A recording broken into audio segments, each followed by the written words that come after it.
आणि फ्लॉप झाल्यानंतर तर मला हे लागलं, पण मी एक ठरवलं होतं की आपल्याकडे संपूर्ण आयुष्य पडेल. त्यावेळेस माझं वय 30 होतं. त्यामुळे आपल्याला आयुष्यात अजून बरंच काय करता येईल, पैसे फेडणं एवढंच काम आहे, बाकी काय तेवढी काही काळजी नव्हती. पण तो सिनेमा फ्लॉप झाल्यावर माझं मुंबईत राहणं कमी झालं. मी जामखेड जाऊन राहिला. आता जामखेड आमचं कापड दुकानाचं आम्ही एकत्र कुटुंब पद्धतीचे सगळे त्या ठिकाणी. आणि जेव्हा एक ती जर्मनची बाई ते टाइम्स ऑफ इंडिया वाचून तो सिनेमा पाहायला आली होती सेंट्रलला.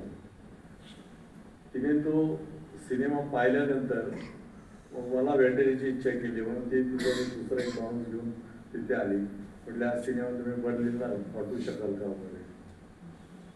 म्हटली म्हणजे इथे पुढे पाहिला तिथे पण बघणार. तर म्हटलं बघूया आता, बघूया नंतर. त्यांची फिल्म एक असते फिल्म त्यावेळेस हे होती, फेस्टिवलची कमिटी होती दिल्लीची. त्या कमिटीला ती प्रिंट पाठवली. तर ती प्रिंट पाठवली असताना शालिनी ते पाठवली, त्याला मी